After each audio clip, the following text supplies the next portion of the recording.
sore ini maksud dan tujuan kedatangan tim hukum adalah untuk memastikan dan mengikuti, mencermati perkembangan pendalaman penyidik terhadap laporan yang disampaikan atas klien kami, Mbak Nindi dan Mas Dito.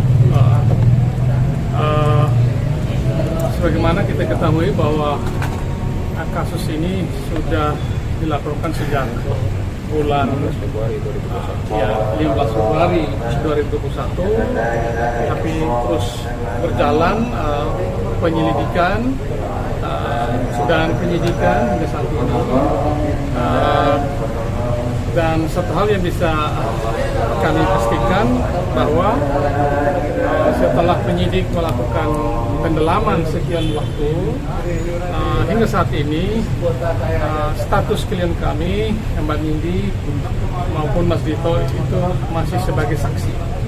Ya.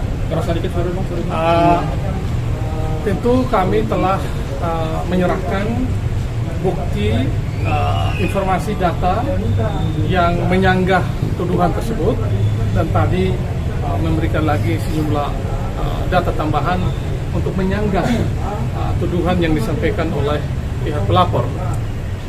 Dan berdasarkan data, bukti, informasi yang kita punya, kita yakin bahwa apa yang dituduhkan adalah sesuatu yang tidak mendasar, dan hingga saat ini pun sulit untuk dibuktikan oleh pelapor, sehingga penyidik, oleh karena itu proses penyidikan ini hingga saat ini masih terus berjalan. Dan yang berikut adalah bahwa kita tahu bahwa pihak pelapor terus membentuk opini, ataupun orang-orang yang berada di balik pelapor terus membentuk opini yang menyesatkan, seolah-olah bahwa memang terjadi perampasan kemerdekaan itu.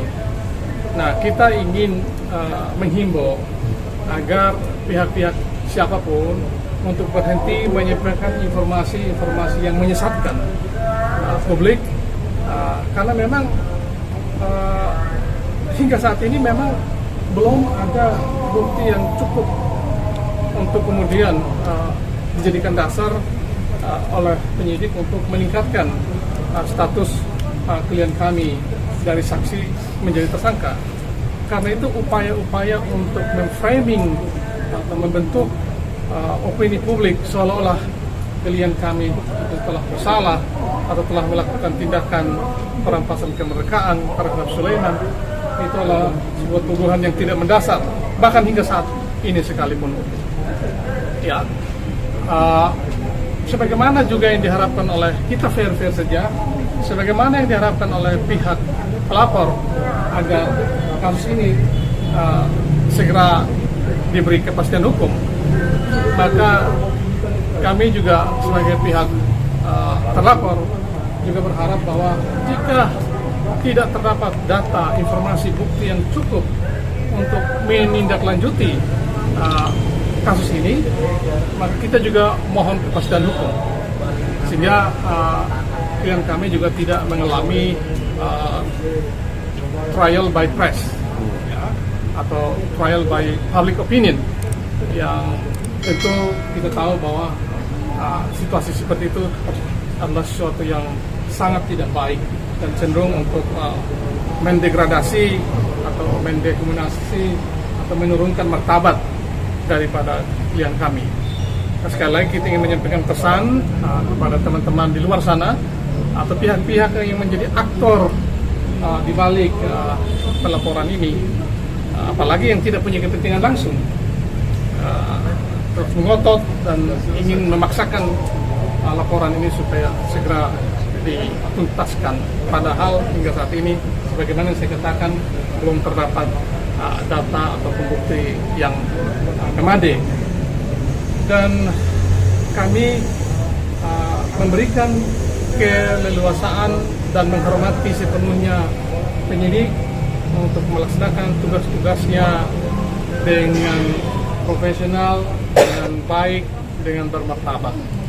Dan oleh karena itu kita juga berharap bahwa pihak-pihak di luar sana dan kemudian tidak perlu juga melakukan tekanan-tekanan melalui media kepada pihak penyidik, karena itu tentu sesuatu yang tidak positif bagi penegakan hukum. Berikanlah keluasan ya bagi penyidik untuk bekerja secara profesional gitu, independen. Dari bukti yang ditambahkan hari ini itu apa? Seperti mungkin bentuknya apa, Bang? Itu sebetulnya video dan chat dan informasi foto ya, untuk membantah dalil-dalil yang tuduhan-tuduhan yang disampaikan oleh pihak pelapor. Ada berapa video, berapa bukti? Ya, ada beberapa yang kita sampaikan nanti. Banyak juga chatting-chatting, WhatsApp, foto, gambar, juga video yang menunjukkan atau ingin membantah apa yang dituduhkan oleh pihak pelapor. Videonya dari CCTV atau dari mana, Pak? Ya, ada tentu chatting dari HP ke HP tentu. Tentu saya tidak perlu menyebut nama karena itu masuk ke materi penyidikan, tetapi tentu chatting antara para pihak yang berkepentingan dalam perkara ini. Bang, yang tadi tidak mendasar atau menyesatkan itu yang mana, Bang? Apakah penyekapan itu atau apa yang menyesatkan dan tidak mendasar itu? Iya, kan ini kan begini, sudah tekanan bertubi-tubi disampaikan oleh pihak-pihak tertentu kepada pihak penyidik Polres Jakarta Selatan untuk kemudian menuntaskan persoalan ini sesegera mungkin. Nah, tekanan-tekanan begini bisa membuat atau menimbulkan penyesatan publik, seolah-olah penyidik itu bekerja tidak profesional, seolah-olah penyidik tidak menjalankan tugasnya. Padahal ada persoalan lain, misalnya terkait dengan kurang akuratnya informasi atau data atau bukti, sehingga butuh pendalaman lebih lanjut. Dan oleh karena itu kita tahu bahwa pelapor korban, saksi korban juga diperiksa lagi, didalami lagi. Tentu karena persoalan-persoalan seperti itu. Saat abang kemarin ada omongan dari Tito atau Tito, abang misalnya ada pesan apa, Bang? Oh begini, kita memang datang oleh karena simpang siur yang di luar ini luar biasa. Karena itu kita diminta untuk memastikan perkembangan penyidikan ini, lalu kemudian mengklarifikasi hal-hal tersebut kepada publik. Bang, jika dikonfrontir dengan pihak saya, Bang, apakah ini siap, Bang? Ya, secara prinsip sebetulnya konfrontir itu sebuah proses penyidikan dan pembuktian yang biasa-biasa saja, dan tentu kita klien kami lebih dari sekedar siap kalau memang harus dikonfrontir, karena memang kita melihat ada banyak informasi dan data yang tidak sinkron. Nah, karena itu kalau ada keinginan, tentu itu adalah kewenangan penyidik. Kami tidak akan terlalu jauh mencampuri itu. Kita mengalir saja, mengikuti saja. Jika suatu waktu dalam kepentingan pro justisia atau penyidikan, dalam penyidikan ini penyidik memandang perlu untuk dilakukan konfrontasi, tentu klien kami siap untuk datang dan mengikuti konfrontasi konfrontir tersebut, ya. Bang, dia gimana? Iya, gimana tuh, Bang? Nggak hadir hari ini mungkin. Kan sudah ada kuasa hukum, cukup. Bang, jadi faktanya seperti apa, Bang? Artinya tidak ada dugaan penyekapan, Bang? Oke, sekarang saya tanya, ini udah 1 tahun lebih kan? Iya. Betul kan? Iya. Kalau ada, kok tidak dilanjutkan? Artinya saya katakan tadi, ada persoalan misinformasi, data yang tidak cocok, bukti-bukti yang memang masih sangat mudah untuk dibantah. Lagi pula, saya sudah pernah mengatakan, Anda mengalami, katakanlah peristiwa pidana itu 2 tahun yang lalu. Lalu sekarang tiba-tiba Anda mengaku sebagai korban dan mengaku sebagai sakit kepala, tulalit, atau tidak bisa berpikir, dan seterusnya. Oke, bagaimana cara membuktikannya? Apakah ada visum et repertumnya? Kalau keterangan psikiater itu tidak menjelaskan apapun terkait dengan tindak pidana itu. Yang kita butuhkan bukan keterangan psikiater, yang kita butuhkan adalah visum yang terkait dengan apa yang dialami oleh korban segera setelah peristiwa pidana itu. Tapi kalau ini sudah 2 tahun kemudian dan tidak ada visum pada saat itu juga, lalu sekarang tiba-tiba mengaku seperti itu, bagaimana cara membuktikannya? Sulit. Tapi statusnya udah jadi penyidikan, Bang. Ini kan naik penyidikan. Bukan naik jadi penyidikan. Pidana. Bukan naik jadi penyidikan. Memang sejak tanggal 29 Juni 2022 ini memang sudah dalam tahap penyidikan.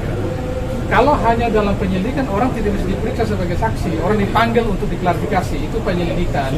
Tapi kalau penyidikan itu sudah pro justisia memang, dan pihak-pihak yang terkait itu dipanggil sebagai saksi.